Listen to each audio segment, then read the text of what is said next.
एका हिरव्यागार गावात मोठ्या वडाच्या झाडावर एक छोटीशी चिवताई राहत होती.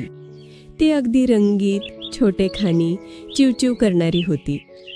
तिच्या पंखांचा रंग लाल टिपूस, पोटावर पांढऱ्या रंगाच्या रेषा आणि डोळ्यात चमक होती. रोज सकाळी ती गोड गाणी म्हणायची. चिवताई खूप हुशार होती. तिला माहीत होतं की पुढे पावसाळा येणार आहे आणि पावसाळ्यात स्वतःसाठी तसंच भविष्यात होणाऱ्या पिलांसाठी सुरक्षित घरटं असलं पाहिजे. म्हणून ती रोज सकाळी निघायची आणि गवत, लहान काड्या, मऊ पिसं आणि लहान तुकडे आणून आपलं घरटं बांधायला लागली.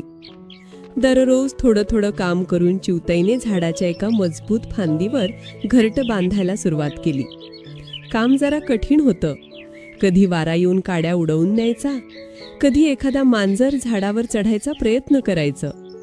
तरीही चिवताईने धीर सोडला नाही. तिने संयम ठेवला.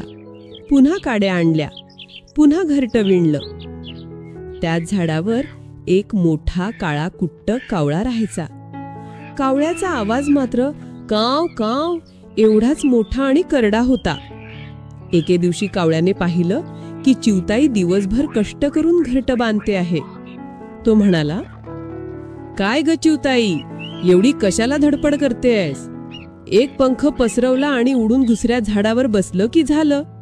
इतकं घरटं बांधून काय उपयोग? चिवताई हसून म्हणाली, अरे कावळ्या, सध्या उन्हाळा आहे, हवामान छान आहे, म्हणून तुला घरट्याची गरज वाटत नाही. पण पावसाळा आला की काय होईल याचा तू विचार कर. वारा, पाऊस, वीज त्यात कुठे बसणार? घरटं असेल तर आपण सुरक्षित राहू, आपल्याला ऊबही मिळेल आणि खाणं पिणं साठवून ठेवता येईल.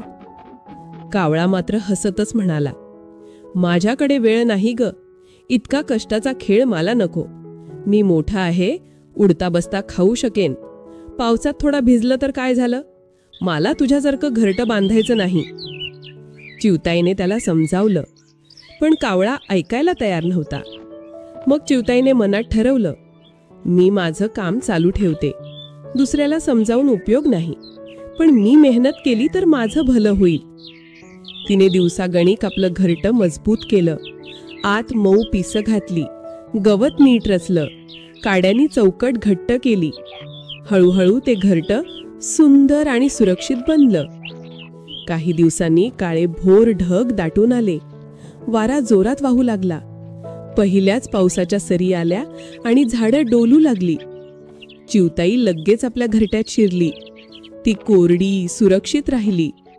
घरटं जरी हलत होतं तरी ते मजबूत असल्यामुळे तुटलं नाही. कावळा मात्र कुठे बसावं ते ठरवू शकला नाही.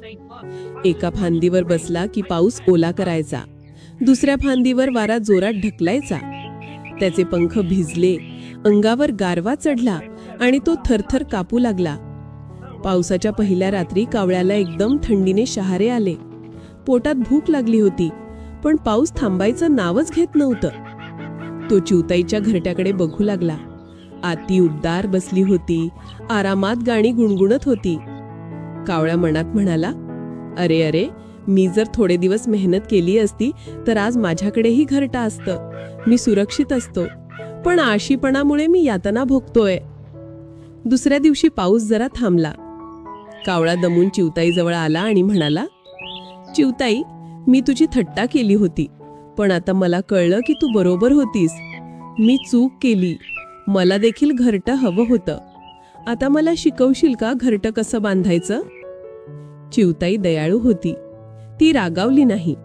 ती म्हणाली, चुकलं तर हरकत नाही, पण पुढे सुधारलं पाहिजे. ये, मी तुला दाखवते. काड्या कशा रचायच्या, गवत कसं गुंफायचं ते बघ. थोडा वेळ लागेल, पण मेहनत घेतलीस तर तुझंही घरटं सुंदर होईल. कावळा आता खरोखरच शिकायची तयारी करून बसला. तो रोज चिवताईसोबत काम करू लागला.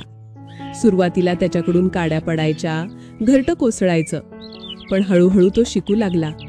काही दिवसात त्याने आपलं मजबूत, थोडं मोठं घरटं बांधलं. आता पावसाळ्यात दोघांचंही आयुष्य सुखकर झालं.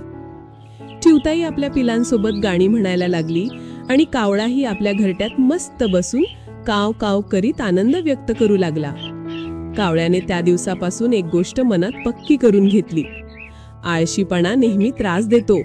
मेहनत केल्याशिवाय खरा आनंद आणि सुरक्षितता मिळत नाही. बोध: कष्ट केल्याशिवाय कुणालाही यश मिळत नाही. वेळेवर काम करणं, संयम ठेवणं आणि मेहनतीवर विश्वास ठेवणं हेच सुखाचं खरं रहस्य आहे.